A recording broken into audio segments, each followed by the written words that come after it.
екінші нұсқа 4 метр секунд жылдамдықпен қозғалып келе жатқан массасы 3 кг дененің кинетикалық энергиясы.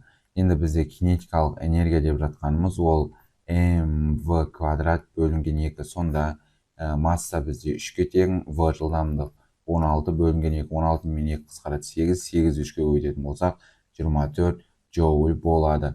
Ол бізде v варианты, яғни v дұрыс жауап. Үстелдің биіктігі 0,8 метр. H берілген. Үстел үстінде тұрған дененің массасы 0,2 кг. Осы дененің еденге қатысты потенциалдық энергия. Бізде потенциалдық энергия mgh формуласы бойынша 0,2-ні g 10-ға көбейтем, h ол менде 0,8. 0,8 10-ға көбейтсем 8, 8 0,2-ге көбейтсем ол менде 1,6 джоуль болады. Жауабы D варианты болады. Механиканың алтын ережесі күштен қанша есе ұтсақ, орын ауыстырудан сонша есе ұтыламыз. Ол бізде С варианты дұрыс жауап болады. Жауап С. Кеттік келесі. Суретте қандай жыл мезгілі бейнеленген? Бізде жылдың солтүстік полюсінде, яғни солтүстік жарты шарында жаз, ал оңтүстік жарты шарында бізде қыс болып тұр. С варианты ол бізде дұрыс болады. Кеттік келесі. Суретте балалар әткеншегінде қозғалыс траекториясы берілген. Әрбір нүктеге сәйкес энергияның мәнін жазыңыздар дейді. Ол бірінші нүкте толық энергия кинетикалық энергия тең болады. Неге? Себебі бұл жерде белгілі бір жылдамдықпен ол өзінің қозғалысын бастайды. Яғни бұл жерде кинетикалық энергия толық энергияға тең. Потенциалдық энергия 0-ге тең. Себебі бұл жерде биіктік жоқ. Сонда қара. Толық энергия біз білеміз ғой. Кинетикалық пен потенциалдық энергияның қосындысына тең. Потенциалдық 0-ге тең болғандықтан сонда толық энергия просто кинетикалық энергияға тең бола салады. Екінші нүкте. Екінші нүктеде белгілі бір биіктікте тұр ол. Және де бұл жерде уже потенциалдық энергия толық энергияға тең болады.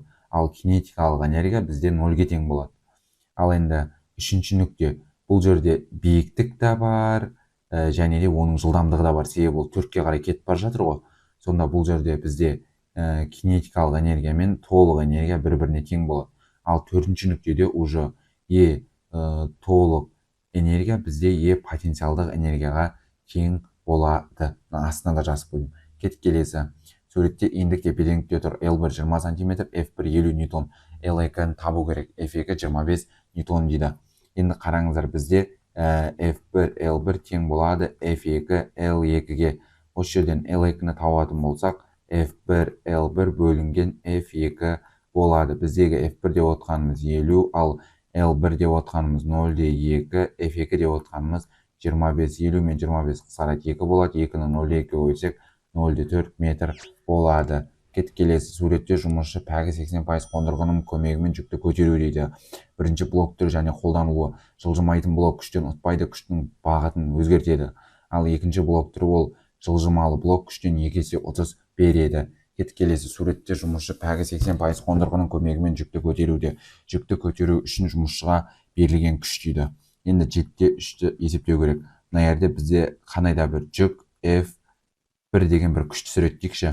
Мына жерде жылжымайтын блок күштен 30 бермейді, ал жылжымалы блок күштен 2 есе 30 береді. Сонда бізде бірінші жүктің салмағы 80-ді көбейтемін 10-ға, ол менде 800 ньютон. Кәдімгі mg формасы бойынша таптым жүктің салмағын.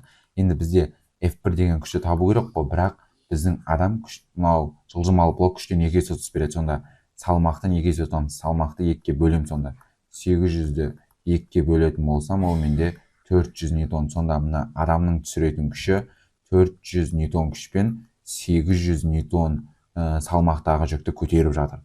Кеттік келесі. 7-те 4 пайдалы жұмыс.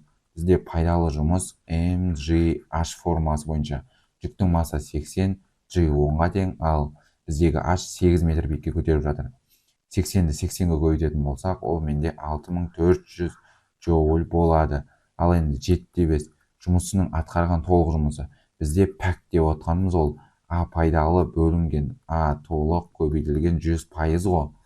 Осы жерден толық жұмысты қорытатын болсақ, ол бізде А пайдалыны көбейтемін 100%-ға, оны бөлемін пәкке. Сонда А пайдалы деп отқанымыз ол менде 6400-ді көбейтемін 100-ге, бөлемін пәк. Пәк деп отқанымыз ол бізде 80. Сонда мына жерде 6480-ге бөлсек 80 болады. 80-ді 100-ге көбейтетін болсақ, ол менде 8000 джоуль болады. Толық жұмысы. Осымен менің БЖБ талдауым аяқталды. Егер БЖБ талдауыңыз каналға тіркел, лайк басып, қоңырау шашын басып қой, осы БЖБ талдауды достарыңа тарат.